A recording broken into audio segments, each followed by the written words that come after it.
Bonjour à tous, moi je m'appelle Simon Massou, donc j'ai 22 ans, j'ai fait un bac S au lycée de Tarbes. Après je suis parti en DUT Sciences et Génie des matériaux à Mont-de-Marsan et à la suite de ça j'ai pu intégrer l'école en alternance, donc dans la formation matériaux composites et mécanique.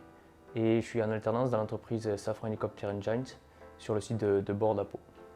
Je m'appelle Enzo, j'ai 25 ans, j'ai fait un DUT Génie thermique et énergie et une licence pro en matériaux composites. Et je suis aussi en matériaux composites et mécanique en deuxième année, en alternance dans l'entreprise Wipesurf à Anglette. Bonjour à tous, moi c'est Alexandre Sierck, j'ai fait un DUT mesures physiques à Châtellerault, puis un an de prépa avant d'intégrer l'école en formation MCM également, et je réalise mon apprentissage au CEA sur le site de Marcoule dans le Gard.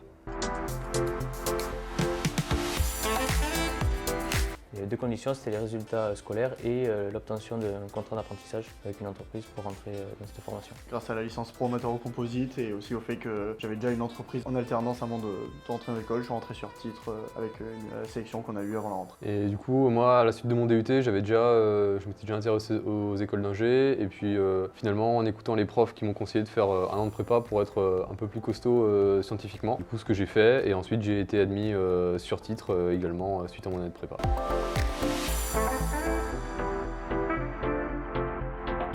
Il faudrait réussir à être assez flexible dans son emploi du temps, c'est-à-dire pouvoir tout de même consacrer un petit peu de temps à l'entreprise quand on est en cours, pour rester un petit peu disponible. Et par contre, il faut s'organiser en entreprise, pas se laisser déborder par le travail que demande l'entreprise pour pouvoir le soir retravailler chez soi, pour pas retourner à l'école et être complètement à la rue. Moi, j'ajouterais que ça demande aussi du coup pas mal d'organisation mentale, parce que même si on essaye toujours d'avoir des sujets d'alternance en lien avec notre formation à l'école, forcément on ne fait jamais exactement la même chose.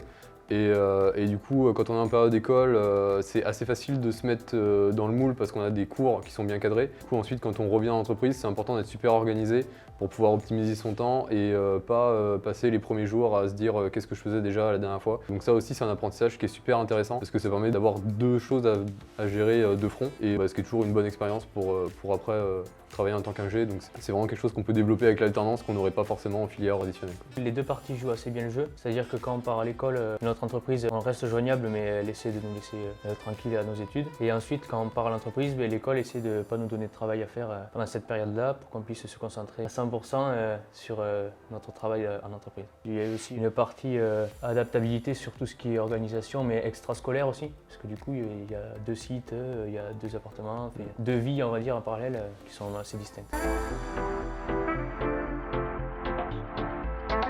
Moi, ce serait diversité pour l'ensemble des filières qu'on peut avoir dans l'école, qui vont de l'agroalimentaire à la chimie et à la mécanique. Moi, je dirais scientifique, parce que dans beaucoup de domaines, on a toujours des intervenants qui sont soit des intervenants extérieurs, soit des chercheurs universitaires, mais dans tous les cas, on a toujours des gens qui je pense, sont vraiment compétents.